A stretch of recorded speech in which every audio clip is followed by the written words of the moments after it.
é o nosso Deus. Gente, nosso tema nesta manhã, consagração, desafio do crente. Esse é o nosso tema nesta manhã de domingo, manhã bonita. Nós não temos segundo turno aqui em Belo Horizonte, né? Hoje seria o dia do segundo turno, né? Em alguns lugares, né? Então, mas nós estamos aqui para, agora então, já que cumprimos nosso dever cívico, estamos na presença do Senhor aqui. Eu quero convidar os irmãos a abrirem no livro de Levítico, capítulo de número 8. A descrição do que eu vou ler aqui, ela também se encontra lá em Êxodo, capítulo 29. Se você quiser depois dar uma conferida, mas eu vou ler apenas que é praticamente a mesma descrição que nós temos aqui de Levítico 8 e também de Êxodo, capítulo de número 29. Tá? Do verso 1 até o verso de número 22. Não, eu vou ler um pouquinho mais à frente, até o verso de número 28. Os irmãos acompanhem a leitura da palavra. Levítico, capítulo 8.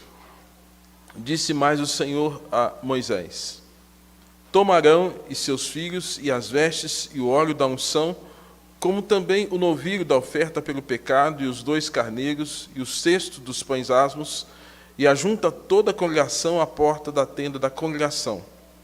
Fez, pois, Moisés como o Senhor lhe ordenara, e a congregação se ajuntou à porta da tenda da congregação.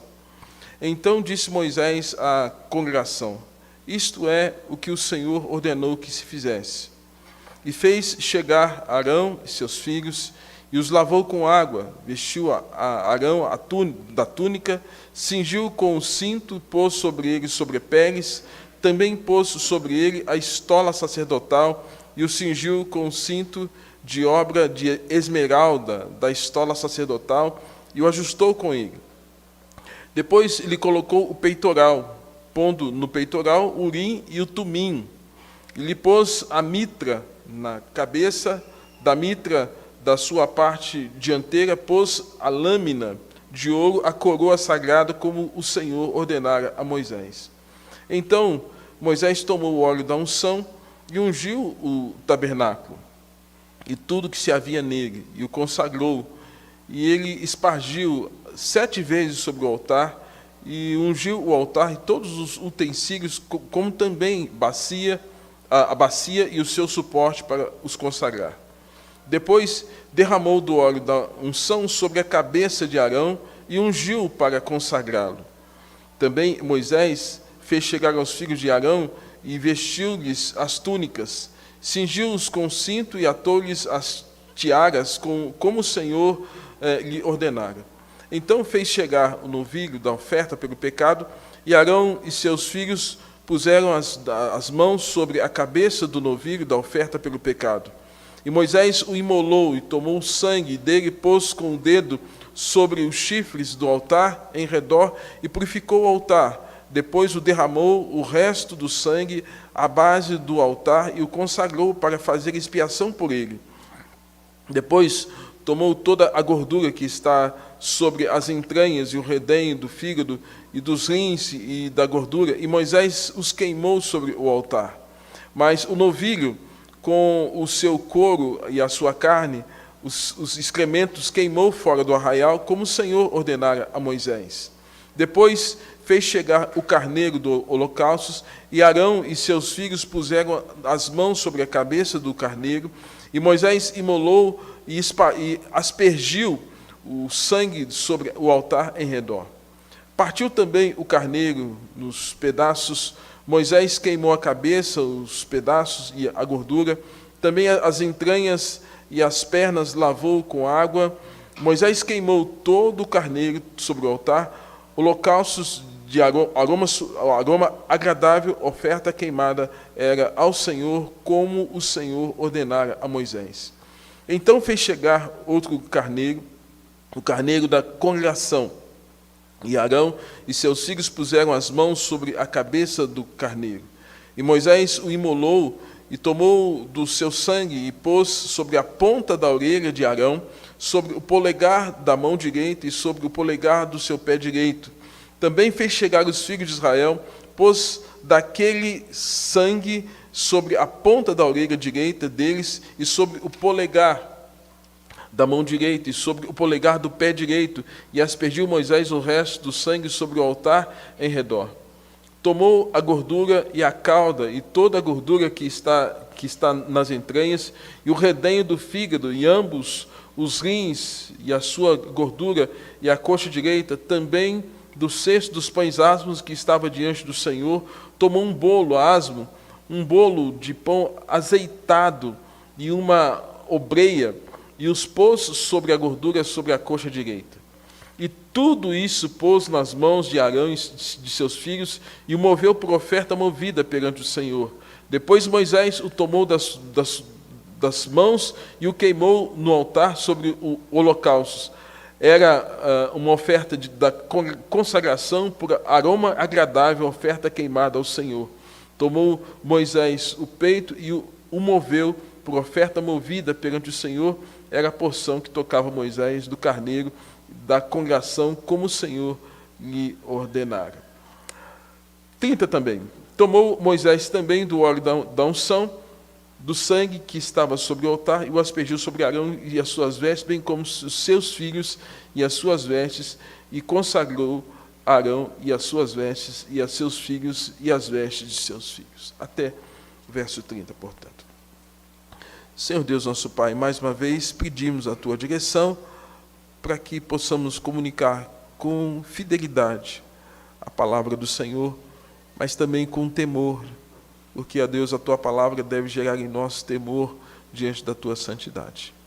Ó Deus, fala ao nosso coração, prepara-nos nesta hora, ó Deus, e que Teu Espírito Santo, que é o pregador interno, que prega ao nosso coração, nos convença sempre do pecado, da justiça e do juízo, nos reaproxime de Ti mesmo, ó Deus, porque somos chamados para ser filhos irrepreensíveis perante o Senhor e vivemos em amor.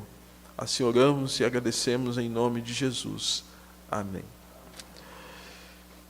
Irmãos, então o tema nesta manhã, consagração, o desafio do crente. Parece uma pergunta redundante, mas ela é retórica. Você é um crente consagrado? E o que você entende por consagração? O que nós entendemos sobre consagração? Consagração é cumprimento litúrgico? Consagração é ter funções? Consagração é ter cargos? Consagração é ter a notoriedade da comunidade? O que é ser consagrado? Antes de tudo, nós temos que entender que quando a Bíblia fala de consagração, nós temos que entender a palavra santo. No hebraico, a palavra santo significa kadosh, e a palavra kadosh. E a palavra kadosh, o significado dela é separado. Quando nós olhamos no contexto do Novo Testamento, quando há uma referência da vida do verdadeiro discípulo de Jesus, é alguém que foi tirado das trevas para uma reunião com Deus, o eclesia, é uma assembleia, a Assembleia dos Santos, e foi tirado, portanto, de um contexto de mundo, Colossenses fala isso, Efésios fala isso, e foi posto agora na presença de Deus. Por isso que entende-se que quem foi chamado para participar da Assembleia dos Santos, não uma denominação, tá? Mas a Assembleia daqueles que foram lavados e remidos do Cordeiro, esses são homens e mulheres que receberam o fôlego santo, que aí é uma referência ao pneuma hagios, pneuma, o ar, hálito, fôlego de Deus. Aquele que recebeu o fôlego de Deus sobre si, ele participa de uma reunião de santos para adorar e para celebrar ao nosso Deus. Lembrando que Kadosh também nos traz a ideia também de algo separado, né? Desse separado por quê? No Velho Testamento, a expressão que refere-se ao fôlego é a expressão ruá. Ruá. E esse ruá significa o hálito santo de Deus. Aquele que recebeu o hálito santo de Deus, o fôlego santo de Deus. Nós sabemos, irmãos, que por causa do pecado, o pecado fez com que o homem agora fosse separado de Deus. Adão expulso da presença do Senhor, Adão expulso do jardim, e agora Deus tem um plano de trazer esse homem de volta. E ele traz esse homem de volta, contexto do Velho Testamento, concedendo a esse homem esse ruá, esse fôlego santo. Então foram homens e mulheres que foram chamados, contexto do Velho Testamento, lembrando da nação de Israel, que foi chamada para ser uma nação santa. Contexto do Novo Testamento, não há bárbaro, não há cítara, não há grego, não há homem nem mulher, mas todos são chamados em Cristo, e esses que são chamados em Cristo agora têm o Espírito Santo.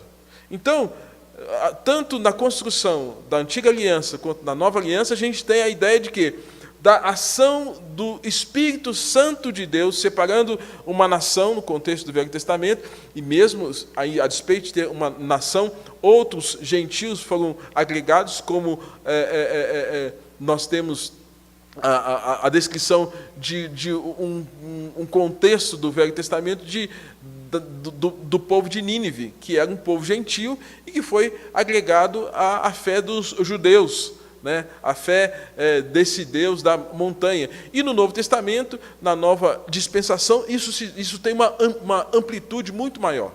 E aí Apocalipse depois vai dizer que Deus chama homens de todo povo, tribo, língua e nação. Tá? Então, isso nos dá a ideia de que o Espírito Santo ele está agindo no Velho Testamento e ele está agindo também na nova dispensação. E quando ele age, ele tem um propósito, tem um fim. Né? E aí, irmãos, o que nós precisamos começar a entender aqui?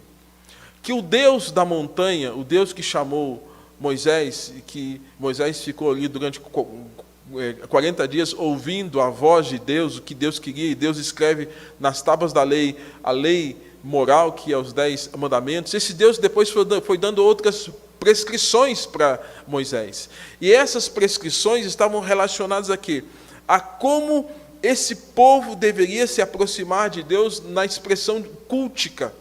Como esse povo chegaria diante de Deus para o culto. Então Deus foi detalhando para Moisés, e é interessante, irmãos, que Deus sempre começa não do povo, mas Deus começa daqueles que Ele separa para liderar o povo.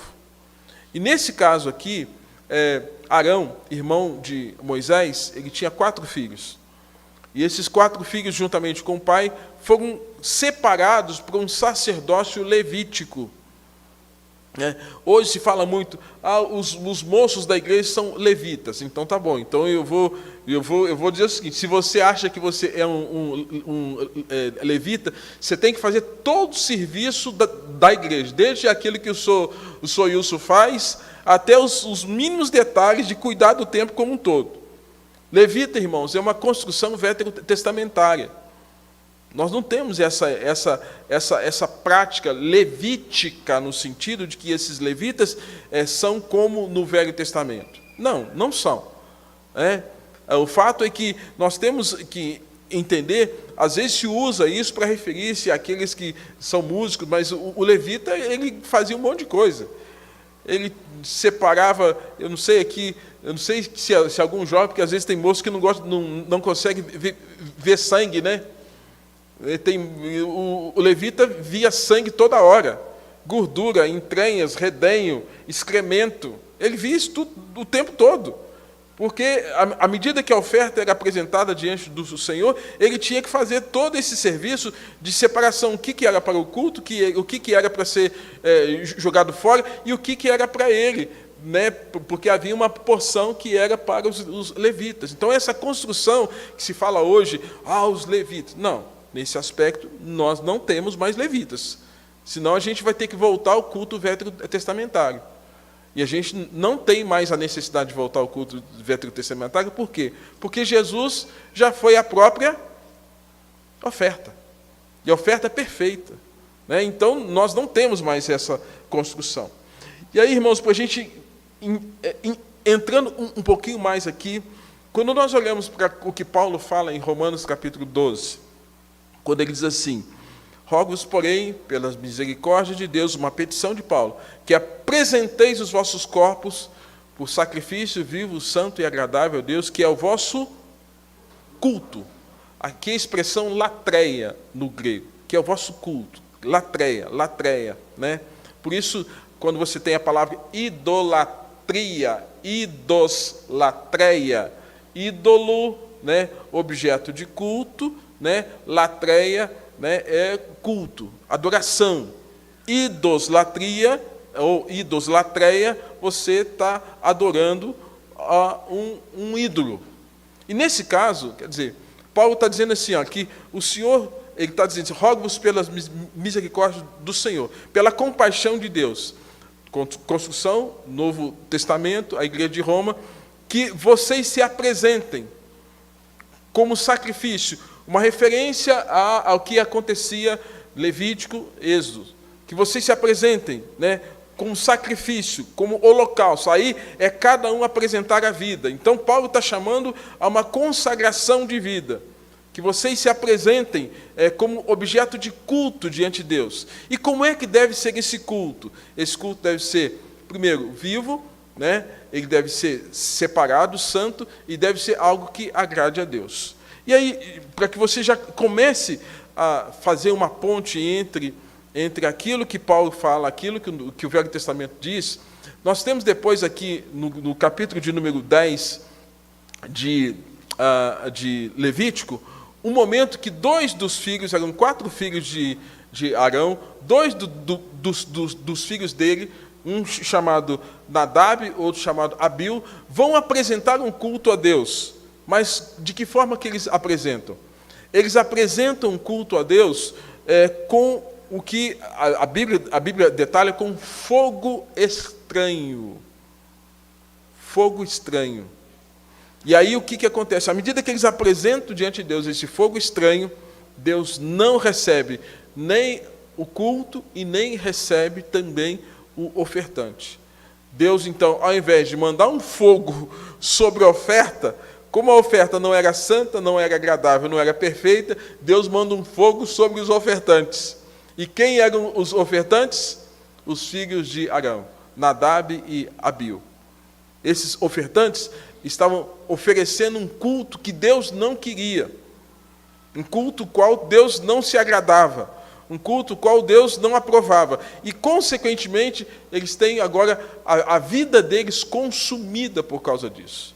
Gente, a gente pode perguntar, será que isso acontece nos dias de hoje? Eu até entendo que Deus pode até não mandar fogo na cabeça de gente que oferece culto profano. Mas eu tenho certeza que Deus não vai receber nem a oferta, nem a vida dele como expressão de culto. E já que Deus não vai receber nem a oferta, nem o ofertante, por causa do fogo estranho, o que vai acontecer? Aquela pessoa, às vezes, pode até vir à igreja, estar na igreja e não estar cultuando quem?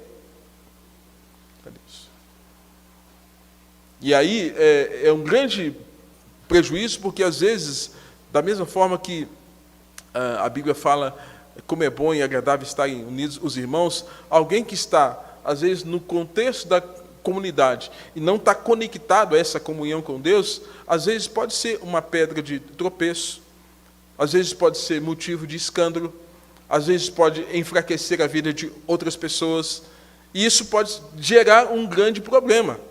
Né? Por quê? Porque vai tomando uma dimensão muito mais ampla em função da falta de conexão, de espiritualidade, não está linkado com Deus, usando essa linguagem mais moderna, não está linkado, não está conectado, não está em comunhão, em koinonia com o Senhor, e, consequentemente, não vai expressar a comunhão com o corpo, com as pessoas, e, evidentemente, pode marcar uma vida de mau testemunho. Então, esse texto aqui, para mim, é um texto, quer dizer, é uma chave que abre para a gente compreender Romanos capítulo 12. Às vezes a gente pega Romanos 12, mas não vê a base. A chave que vai abrir a interpretação de Romanos capítulo 12 é exatamente esse texto aqui. A gente compreender detalhadamente o que está acontecendo aqui. E é exatamente isso que eu quero fazer com os irmãos, tendo essa visão geral e agora indo um pouco mais para a particularidade, né? Então, qual é a base que Paulo utiliza para falar sobre Romanos 12? É exatamente Levítico capítulo 8 e, ao mesmo tempo, Êxodo capítulo de número 29. Qual o tema do livro de Levítico? Santidade resultante da expiação como algo essencial à comunhão com Deus. Ou seja, santidade resultante da expiação. Para que haja expiação tem que ter o quê? Derramamento de sangue. Então não tem santidade se não tiver derramamento de sangue. É algo essencial. Qual o propósito do livro? Ensinar os hebreus, contexto de Levítico e Êxodo, né, a terem comunhão com Yahvé, comunhão com o Senhor. Deus deu as tábuas da lei, primeira vez, Moisés chega, o povo está na idolatria. Em relação a quem? Quem se lembra? O que eles estavam fazendo quando Moisés desce do monte? Estão ali servindo a um ídolo, a um bezerro de ouro. E 3.000 judeus são mortos por conta daquilo ali. 3.000 homens são mortos ali. Aí Moisés sobe de novo, aí Deus dá uma segunda vez as tábuas da lei. Então a palavra já tinha sido dada. A palavra já tinha sido dada. Quando a gente tem a descrição, o modo, a quem adorar, o modo de adorar, como nós devemos transferir isso para a nossa relação humana, quando, por exemplo, um modo de adorar, honra teu pai e tua mãe. É um modo de adorar a Deus, para que se prolongue os seus dias. Um modo de adorar, santifica o dia de sábado, para nós hoje, domingo. É um modo de adorar a Deus, né? Não cobiçar, não adulterarás, não dirás falso testemunho, né? Não roubarás. Isso tudo, modo de adorar a Deus. E tudo começa quando, olha, adorarás somente ao Senhor teu Deus. Somente a Deus. Então, Deus está dando para Moisés um modo para adorar e para comunicar com o povo. Repetir a lei para o povo. E aí, depois que Deus repete a lei, Deus dá os detalhes que fazem com que essa abrangência do culto seja muito maior. E aí, nesse sentido, qual era o alvo do livro de Levítico? Deveria ser um holocausto de aroma agradável ao Senhor. Aí, gente, pensa bem aqui no que o texto quer nos ensinar. Um aroma agradável a quem? Ao Senhor. Aqui, se você olhar lá no capítulo de número 10, capítulo de número 8, verso de número 9, deixa eu ver aqui. Não, capítulo de número 1, Levítico capítulo 1, verso de número 9. Fala assim, porém as entranhas e as pernas, o sacerdote as lavrará com água, queimará tudo isso, o altar e o holocausto, oferta queimada de aroma agradável a quem?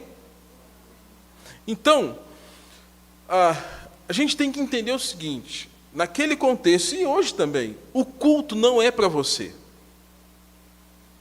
A gente confunde muitas coisas. Às vezes a gente acha que o culto é para a gente. O culto não é para a gente. O culto não é para o pastor. O culto não é para o conselho. O culto é para Deus. Naquele contexto, essa maneira de cultuar, ela deveria, antes de tudo, agradar quem? A Deus. Deus que deveria se agradar daquilo. Aí depois, entenda bem, na sua graça, na sua misericórdia, na sua compaixão, o que nós entregamos a Ele, Ele nos devolve em edificação, nos devolve em comunhão, nos devolve em amor, em misericórdia, mas antes de tudo nós temos que apresentar para quem? Para Ele. E hoje é muito fácil, nós temos aquela ideia de que o culto foi para nós. E nós sermos como se fossem os termômetros do culto. O culto hoje não foi bom. Como? Mas o culto foi para você? O culto hoje não foi aquele cultão, sabe? Que a gente fala, né? Que a gente só não fala para o pastor, mas fala, né? Não foi aquele cultão. Mas o culto não foi para você. O culto foi para Deus. O culto hoje teve só palavra. Às vezes Deus quer que você tenha só palavra. O culto hoje foi um culto mais de oração, às vezes Deus quer que a gente faça isso. Então, o culto não é um culto antropocêntrico, é um culto teocêntrico. Então, é esse Deus que precisa receber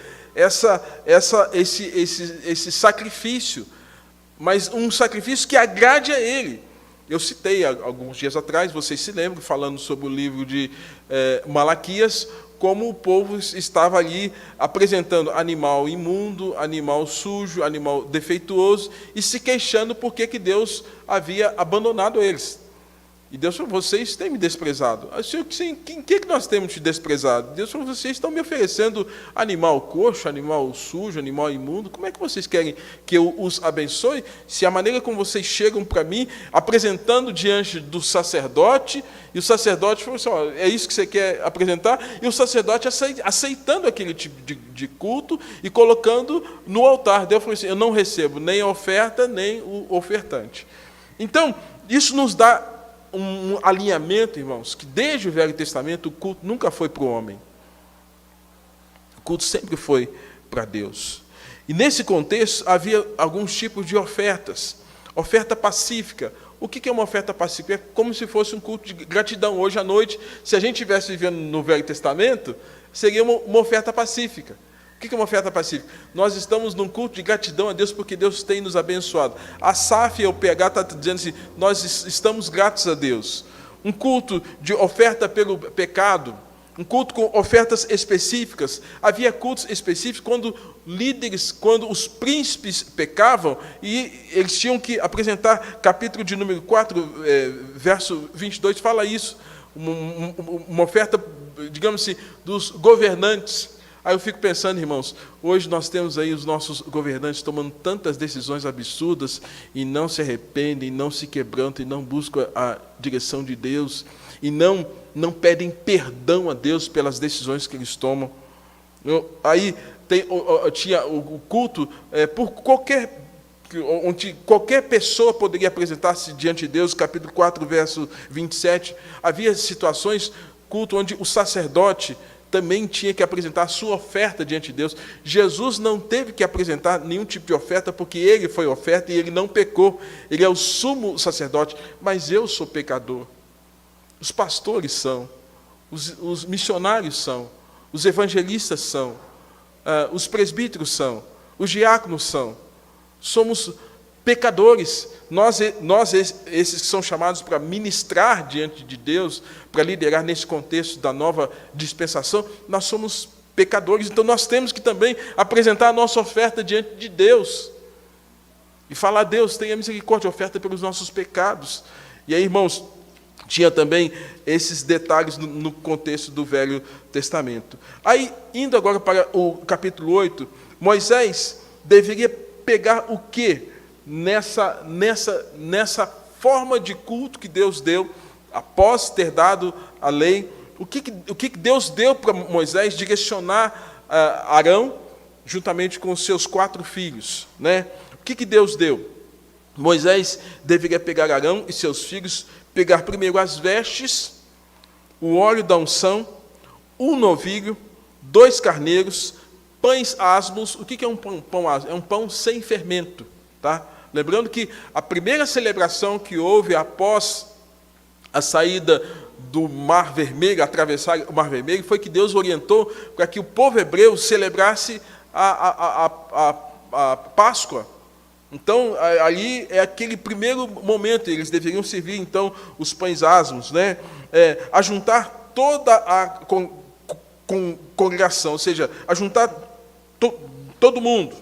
E, a partir disso, então, Moisés deveria ter alguns atos para a consagração daqueles que haveriam de ministrar diante de Deus. Ou seja, a congregação, o povo hebreu, haveria de trazer as suas ofertas diante do Senhor, e lembrando que naquele contexto, o lugar separado era o tabernáculo. O tabernáculo era uma grande tenda, onde ali havia os espaços específicos, onde o sacerdote apresentava, então, essas ofertas diante do Senhor. Então, a congregação ficava de fora, apresentava diante do sacerdote essas ofertas. Antes de tudo, os levitas, Arão com seus filhos, deveriam passar por um processo de purificação. Primeiro ato, serem lavados com água. Nos remete uma questão no Novo Testamento. Água. Quem é água? O que Jesus disse acerca da água? O que João Batista falou sobre a água? Remete à questão de vestir uma túnica, uma roupa talar, uma roupa, um aparato adequado. Você se lembra que no contexto do Novo Testamento, quando o filho pródigo volta para casa, o pai fala assim: coloca um anel no dedo e põe o quê? Uma roupa nova nele, uma túnica. Cingir com um cinto de sobrepeles, colocar uma estola, como se fosse um vestido adequado, né? Um peitoral, uma mitra, como se fosse um chapéu. Quem se lembra aí de quando os papas, os padres se reúnem no Vaticano, eles usam uma mitra, como se fosse um chapéu. Aquilo ali é bem veterotestamentário. A gente tem o contexto da Igreja Católica vivendo um contexto do Velho Testamento, né? Toda aquela pompa ali é Velho Testamento, né? E tinha que ter também uma coroa sagrada. Moisés, então, devia ter todos esses atos. Após isso, um outro ato, ele deveria pegar o óleo da unção e ungir o tabernáculo, cada parte daquele espaço, pátio, o átrio, né, a mesa, a pia, cada detalhe ali ter essa unção, esse ser marcado, e ser aspergido 7 vezes sobre o altar. Isso me remete, irmãos, à ideia de que, já naquele contexto, a ideia de que quem ministra e o espaço que se ministra, quando se consagra, não é um espaço qualquer. É um espaço separado para Deus. É um espaço de adoração, um espaço de culto.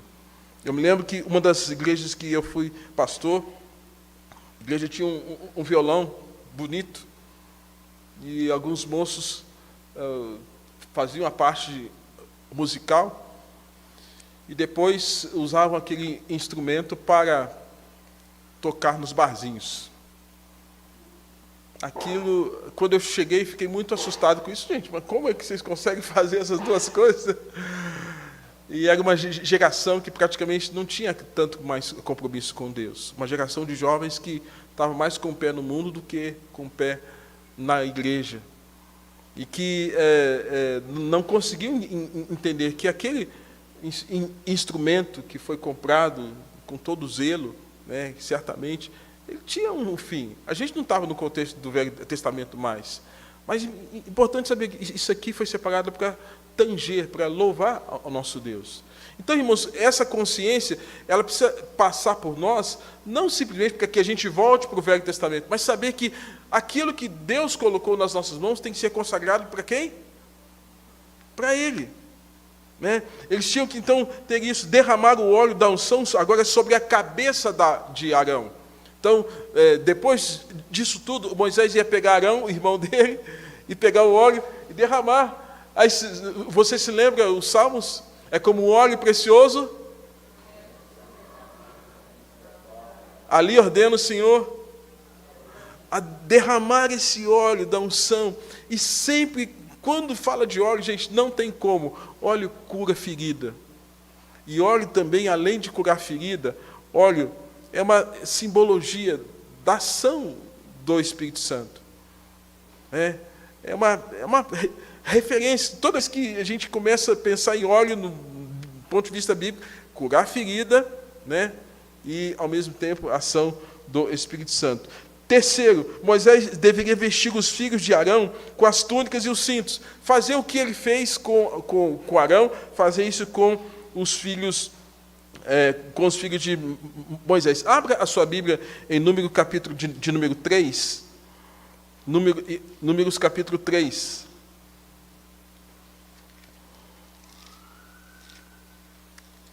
Vou ver aqui o meu tempo aqui, que hoje eu não quero atrapalhar o coral não, viu, gente? O coral hoje tem que fazer a sua eleição aí.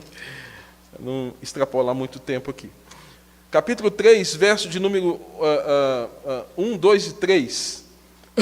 Fala assim: são essas, pois, as gerações de Arão e de Moisés no dia em que o Senhor falou com Moisés no Monte Sinai. E são esses os nomes dos filhos de quem? De Arão. O primogênito Nadab, depois Abiú, Eleazar e Itamar, 4 filhos. Estes são os nomes dos filhos de Arão, os sacerdotes, o quê? Ungidos, consagrados, para oficiar como sacerdotes. Então, Deus deu uma missão, um chamado, uma vocação que Ele deu para esses filhos de Arão. E nesse aspecto, irmãos, eram esses 4 nomes: Nadab, Abiú, Eleazar e Itamar. Em seguida, irmãos, Moisés deveria pegar aqui o novilho da oferta pelo pecado. Ele pega um novilho e pega também 2 carneiros, né? Esse primeiro novilho, o que ele faz? Ele pega o novilho e ordenou que os filhos de Arão, nome deles, qual é? Olha lá, ó. Nadab, Abiú, Eleazar e Itamar. Eles deviam, então, ordenou que os filhos colocassem as mãos sobre a cabeça do novilho. Então, moçada do louvor, você tem dificuldade de ver sangue? Porque naquele contexto eles tinham que pôr a mão na cabeça daquele carneiro, aí, com as mãos na cabeça, todos eles. Moisés vinha, então, degolava o animal. E para degolar, certamente, o que? Esguichava o quê? Borrifava sangue para tudo quanto é lado. Borrifava sangue para tudo quanto é lado. E aí, após isso, Moisés imolou e pôs o sangue nos chifres, né? E ele foi, então, aspergindo o altar. Olha só, gente. Antes, o óleo da unção, separando aquele lugar, e agora o sangue.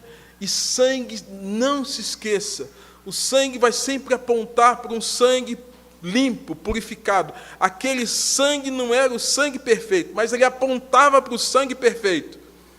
João 1, 29. Eis o Cordeiro de Deus, apontando sempre para frente.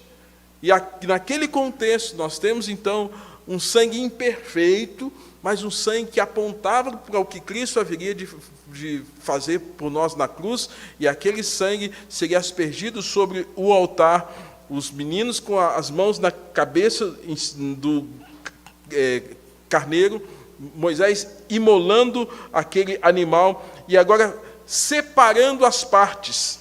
Então, no altar, tinha aquilo que poderia ser posto no altar, e tinha aquilo que tinha que ser separado, né? Queimou gordura e rins e fígado no altar. E queimou o excremento, o couro e a carne fora do arraial. Aqui dentro não, lá fora. Isso mostra o zelo. Então não era pegar a oferta toda e pum, aqui, está aqui. Não, tinha que agora esmiuçar a coisa, né? E aí, o outro ato, né, nesse primeiro carneiro, Arão e seus filhos colocaram as mãos sobre a cabeça, Moisés imolou sobre o altar e partiu o carneiro em pedaços. Queimou a cabeça, pedaços, gorduras, entranhas e pernas, e lavou, queimou no altar. E aí o texto vai dizer, capítulo de número 8, verso de número 21. Vamos ler lá, capítulo 8 de Levítico, verso 21.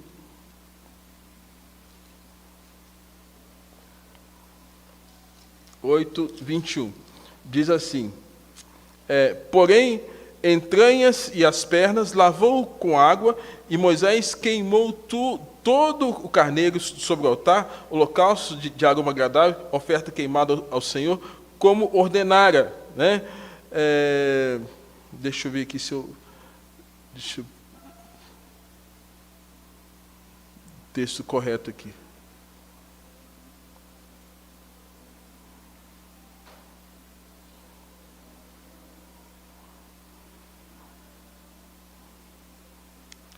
Me fugiu aqui o texto aqui. Não, o verso 21, eu li antes.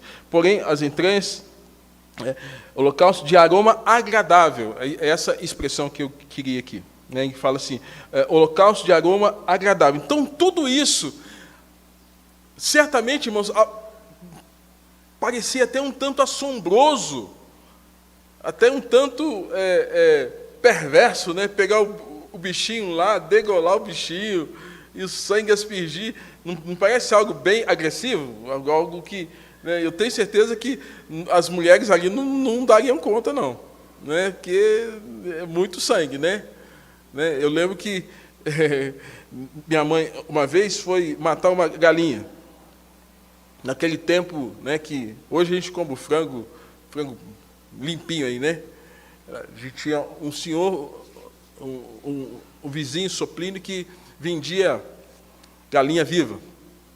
Aí, geralmente, eu que ia lá comprar, ia pegar a galinha. Chegava em casa, minha mãe, então, que matava. Então, o que aconteceu?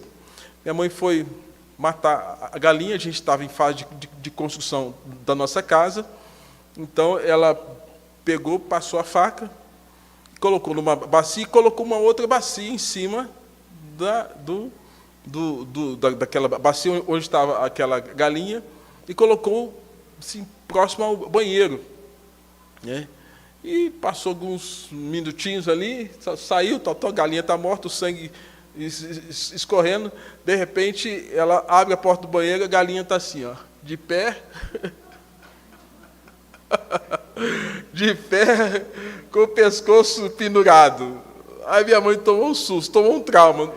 Gente, a partir daquele dia, nunca mais a minha mãe matou galinha. Não sei se você tem, geralmente nas famílias tem algumas histórias assim. Minha mãe nunca mais matou galinha. Ficou traumatizada. Não mata galinha mais. Compra viva lá, tal. Aí uma depois que teve que matar, eu tive que matar, mas matei matado mesmo. Ela morreu morrida mesmo.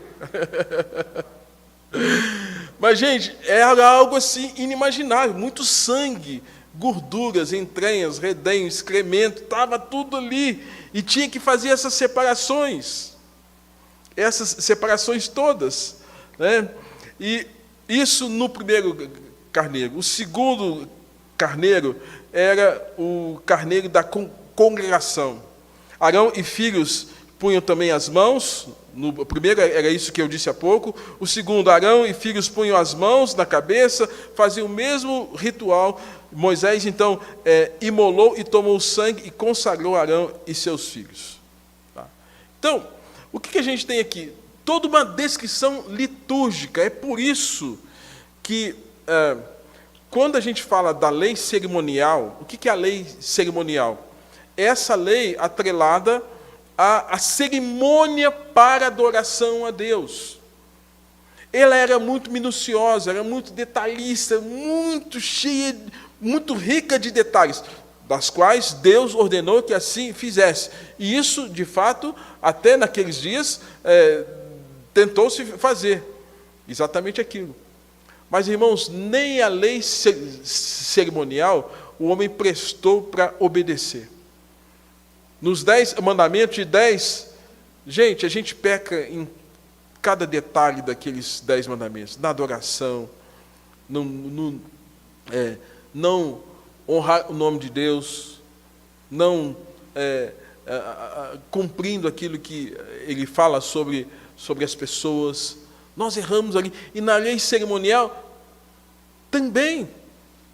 Por isso que nós não podemos hoje existe uma moda de voltar à prática do Velho Testamento, o uso do quipá, o uso da estola, o uso de todo um aparato, o uso da mitra, né? Parece que a gente é como se hoje estivesse voltando ao contexto do Velho Testamento, e o Velho Testamento passou, porque o fim da lei é Cristo, com a justiça de todo aquele que crê. Então, hoje nós temos que entender que aquilo foi uma referência para nós, e que tudo aquilo vai apontar para Jesus, e vai apontar para o que Jesus vai dar a Paulo e a tantos outros apóstolos para ministrar sobre a igreja no contexto do Novo Testamento, para fazer uma leitura do Velho Testamento. E aí, finalizando, primeiro carneiro, segundo carneiro, o uso do sangue, o uso do óleo, Moisés vai fazer o quê? Ele vai marcar Arão e seus filhos, né? E aí você vai ter uma descrição no verso de número 22, quando fala assim: então fez chegar outro carneiro, o carneiro da consagração, né? E Arão e seus filhos puseram as mãos sobre a cabeça do carneiro, e Moisés imolou, como eu disse. E o que ele faz a partir desse ato, né? Ele vai marcar agora não mais lugares, não mais objetos, mas ele vai marcar pessoas, né? E vai marcar quem? Arão e seus filhos. Primeira marca, a marca do sangue sobre a ponta da orelha direita de Arão. E depois ele faz isso com os seus filhos, ponta da orelha direita. E, gente, é muito metafórico, é muito simbólico. Mas não dá para a gente não fazer uma leitura que, se eu tenho que marcar aqui, orelha é para a gente ouvir, não é? Como diz os antigos, a gente tem uma boca e duas orelhas, para falar menos e ouvir mais, né? E aqui a descrição é uma orelha, ouvir. E aquilo que você ouvir seja algo que traga edificação para a sua vida, consagração dos nossos ouvidos, né? E lembrando que a fé vem pelo ouvir, né? Então, aqui uma marca. Aqueles meninos deveriam ter um ato de consagração. Arão deveria ter esse ato de consagração, essa percepção sobre a questão do ouvir. Segundo, a marca do sangue sobre o polegar da mão direita. Então, polegar da mão direita, né? Então, a gente tem essa parte do nosso corpo que nos ajuda a ter essa questão da a pegada, o tato, né? De nós tomarmos para nós algumas coisas, né? Pegarmos algumas coisas. Mas me remete à ideia de que eu tenho que também saber como eu estou usando as minhas mãos, né? Como eu estou usando essa oportunidade de não somente de pegar, mas também de dar, de conceder, de compartilhar. É uma mão que se estende a outro, mas uma mão também que toma posse, que pega, né? Como é que eu estou lidando com isso? Se a gente olhar essa simbologia do aspecto da consagração, e ele fala ainda do polegar do pé direito, é o dedão do pé, né? Espero que você não tenha unha encravada, mas mesmo assim, se tiver, seus pés foram consagrados. Quão formosos são os pés daqueles que anunciam as boas novas, que diz a Sião, teu Deus reina. Pés, consagrar os nossos pés, pregação, onde você vai, lembrando dos Salmos de número 1, né? Bem-aventurado o homem que não anda no conselho dos ímpios. Consagração, gente. Então, são simbolismos aí que nos ajudam a entender, e Moisés faz isso com Arão, faz isso com os filhos de Arão, e depois, no final disso tudo, você vai ver lá um pouquinho mais à frente, que ele vai pegar os pães, né, verso de número 26. Então, teve aquele primeiro, o primeiro carneiro, o segundo, e agora ele vai pegar os pães, né?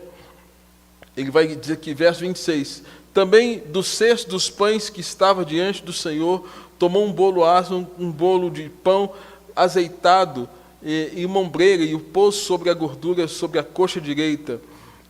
E isso pôs nas mãos de Arão e seus filhos, e o moveu como oferta movida ao Senhor. Verso 28, depois Moisés tomou as mãos e queimou no altar sobre o holocausto, era oferta de consagração por aroma agradável, oferta queimada ao Senhor. Aquilo apresentado diante do Senhor, uma expressão de gratidão. Agora estão gratos a Deus, oferecendo a Deus esse ato. Por fim, irmãos, usou o óleo da unção, aspergiu sobre o altar e sobre os filhos.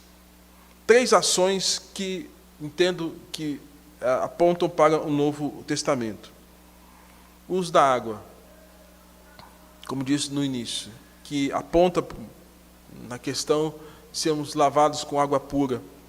Batismo, que nos aponta para frente. Jesus dizendo, a água viva, Ele é a água viva, quem beber da água que Ele der, nunca mais terá sede, mas será sempre uma fonte a jorrar para a vida eterna. O sangue, não tem como nós olharmos para esses animais que foram sacrificados, lembrando que o primeiro animal sacrificado não foi dentro de uma construção, digamos assim, de lei, mas você se lembra que quando Adão pecou, a primeira coisa que ele sentiu foi constrangimento, vergonha. O que ele fez foi pegar uma folha de figueira e colocou nas suas partes, ele e a dona Eva. Mas a folha seca, não é verdade? Com o tempo seca. E a vergonha é exposta. E o pecado fez com que eles tivessem vergonha um do outro. O corpo nu constrangeu, mas sem o pecado não tinha constrangimento, né? O fato é que depois, então, Adão tem que matar um animal. Ele vai matar um animal, e agora sim, com a pele de couro de um animal, ele vai cobrir as suas vergonhas. Mas o animal teve que ser morto, dando a ideia da redenção, de ser redimido. Um sangue teve que ser morto para cobrir a minha vergonha. E o que acontece aqui, irmãos, é que Deus está estabelecendo para Moisés, apontando para o Novo Testamento, para a plenitude dos tempos, de que um sangue haveria de ser derramado, para remover as nossas imperfeições, remover os nossos pecados. E, por fim, o óleo, representando a ação do Espírito Santo. Lembrando que no Velho Testamento, a presença do Espírito Santo era, a gente fala assim, que era uma ação não permanente. No entanto, quando nós olhamos para o Salmo de número 51, quando Davi fala assim, não me retires da tua presença e nem me repulses não me retires do teu Santo Espírito, porque no Velho Testamento o Espírito Santo não tinha uma presença permanente, constante. Ele ia e vinha. Ele ia e vinha. Por isso que Jesus disse, olha, em Romanos, em João capítulo 14 e João capítulo de número 16, que ele fala, ó, quando eu for, enviarei o quê? O outro Consolador. Porque ele era o Consolador anunciado por Isaías. Ele era o descendente da mulher anunciado por Moisés em Gênesis capítulo 3, verso 12. Agora, esse outro Consolador é o Espírito Santo. No Velho Testamento, a ação era temporária. Ora, vinha nas teofanias, nas aparições de Deus. No Novo Testamento, não, ele vem de maneira plena, presente e permanente, né? E agora, nós temos, então, no final do livro de Apocalipse, o Senhor nos ensinando ali, falando para João, dizendo, o Espírito e a noiva dizem, vem. Então, eu olho esse texto e fazendo uma ponte com o Novo Testamento, não tem como não olharmos para esses aspectos. Batismo, o sacrifício e o derramamento do Espírito Santo. As extremidades da orelha, do polegar, da mão, do pé, representam uma consagração total para servir ao Senhor. É triste quando nós temos uma consagração pela metade. E a consagração pela metade, ela se estabelece aqui no capítulo 10, a despeito de terem a consciência disso tudo, os filhos de Arão, 4 filhos, você lembra lá o nome deles? Nadab e Abiú, o que eles fizeram? Veja aí para o capítulo 10 de Levítico. Nadab e Abiú, filhos de Arão, tomaram cada um o seu incensário. Já estava tudo preparado. Incensário é aquele objeto que você põe o incenso e ele vai dando um aroma, um cheiro, né? Puseram incensário e puseram neles fogo. Sobre esse incenso e trouxeram um fogo estranho perante a face do Senhor, e o que lhes não era ordenado. Alguns comentaristas entendem que esse fogo estranho tenha sido uma tentativa de Nadab e Abiú fazer o seguinte. Você já viu, nós aqui que gostamos de churrasco, né? Não tem brasileiro que gosta de churrasco. No final do churrasco, você deixa lá a brasa, deixa lá, e de repente tem alguma brasinha lá, algum carvão que ainda está meio aceso. Às vezes você quer usar aquele carvão para um segundo churrasco, né? Vamos pegar essa ideia para a gente entender o seguinte. Quando a oferta era apresentada diante de Deus, o próprio Deus mandava vir um fogo do alto. E esse fogo santo de Deus queimava a oferta, e aquele fogo que queimava a oferta gerava, então, essa oferta agradável, e esse cheiro de carne queimada, de oferta queimada, era esse aroma agradável ao Senhor. Então, vamos pensar que, de alguma forma, esse fogo ele vinha do alto, ele vinha de cima, né? E o que vai acontecer, né? Abra aí Êxodo capítulo 30, verso de número 9. Êxodo capítulo 30, verso 9. 30, verso 9, diz o quê? Não oferecereis sobre ele incenso estranho. Deus já tinha dito isso. Não oferecereis sobre ele incenso estranho, nem holocausto, nem oferta de manjares, nem tampouco derramareis libações sobre ele. Não oferecei incenso estranho. O que estava acontecendo aqui? De alguma forma, agora Nadab e Abiú, segundo alguns comentaristas, podem ter até pego o seguinte: olha, já que tem uma fagulhazinha aqui, nós vamos pôr fogo e não precisamos da ajuda de Deus. Nós não precisamos que Deus mande fogo do alto para queimar essa oferta. Nós vamos resolver o nosso problema aqui com a gente mesmo. Ah, irmãos, isso foi o problema. Eles haviam aprendido a fazer o culto à maneira deles. Isso foi fogo estranho. Porque o culto tem que ser sempre a maneira de Deus, né? Às vezes nós estamos tão bem intencionados em fazer alguma coisa do nosso jeito, que nós entramos em heresias e comportamentos que, na verdade, não agradam o Senhor e são erradas. O fato é que eles ofereceram um fogo estranho diante do Senhor. E quando ofereceram um fogo estranho, Deus não aceitou. Capítulo 9, verso 24 diz: eis que saindo fogo de diante do Senhor consumiu o holocausto. Fogo estranho, é fogo ilegítimo. Usaram um carvão, uma brasa para acender o fogo.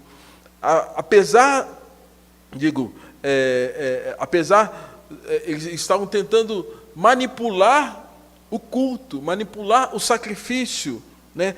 Tentaram adorar a Deus de um modo que eles achavam ser o melhor. E Deus havia advertido que não era assim, né? Capítulo de número 19, verso 21, fala: adverte o povo que não ultrapasse o limite até o Senhor para vê-lo, a fim de que muitos não pereçam. Deus já havia dito que não era para agir assim. Nadab e Abiú ultrapassaram. E o mesmo fogo que consome o holocausto consumiu agora os ofertantes.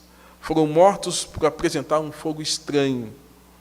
A ordem: tirai vossos irmãos de diante do santuário e lançai-os fora do arraial. Depois que o fogo veio sobre Nadab e Abiú, o Senhor mandou: tira eles daqui e deixa fora do arraial. Então, irmãos, nós não podemos, olhando para esse cenário, pensar que vamos oferecer um fogo estranho e vai ficar tudo normal. Eu até acho que muitas pessoas podem até não receber um fogo do alto sobre a sua cabeça, mas que a vida espiritual vai ficar fraca, vai. Que a vida com Deus vai se enfraquecer, vai. Que vai ter, às vezes, até influência sobre heresias, né? Por exemplo, aquele pastor lá da Batista falou, né, que nós precisamos fazer atualização da Bíblia. Para mim, aquilo ali é fogo estranho.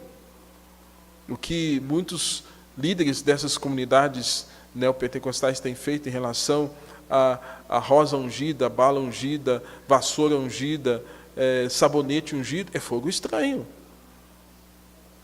E aí, irmãos, nós presbiterianos, nós temos que tomar cuidado, porque às vezes também a gente pode ter algum tipo de situação que a gente esteja apresentando algum tipo de fogo estranho. Eles têm os deles, nós temos os nossos. E às vezes nós podemos, às vezes em função de todo um aparato, querer ajudar Deus e, nesse caso, nos enquadrarmos dentro daquilo que o texto diz. Por isso que Romanos, capítulo 12, é para mim o que Paulo vai fazer uso para nos chamar a atenção. Ele está falando, rogo pelas misericórdias de Deus. Quase que um clamor, o rogar é um clamor, que vocês se apresentem como sacrifício, como culto. Agora não é mais o carneiro, não é mais o pão, não é mais o bolo, agora é a sua vida. É a sua vida que está no altar de Deus. E onde é o altar de Deus? Nós separamos esse espaço aqui, e muitas igrejas separaram o seu espaço, o seu tempo para o culto, mas a nossa vida deve estar sempre no altar onde nós estivermos. Casa, trabalho, família, no campo, numa diversão, é o altar de Deus, porque agora a nossa vida é uma expressão de liturgia para Deus. João capítulo 4, verso 24, fala que nós precisamos adorar a Deus em espírito e em verdade. E não tem melhor forma de adorarmos o Senhor, não somente quando nós estamos em casa, quando estamos no trabalho, na escola, do que quando o resultado disso tudo traduz um culto congregacional, onde aquilo que eu vivo lá se externa no culto aqui. E às vezes as pessoas fazem o contrário, querem fazer do culto da igreja a dimensão de tudo aquilo que eles não vivem segunda, terça, quarta, quinta e sexta, sábado, aí domingo, a gente quer traduzir toda uma vida de adoração. Não vai acontecer assim. Então, que o Senhor tenha misericórdia de nós e que dia a dia você e eu apresentemos as nossas vidas como sacrifício vivo, santo e agradável a Deus, que é o nosso culto racional. Vamos orar? Senhor Deus, nosso Pai, obrigado a Deus por esse momento, por essa manhã, por essa palavra que o Senhor nos permitiu compartilhar com a Tua igreja. Que, de fato, Deus, o Senhor tenha misericórdia de nós. Perdoe os nossos pecados quando oferecemos um fogo estranho.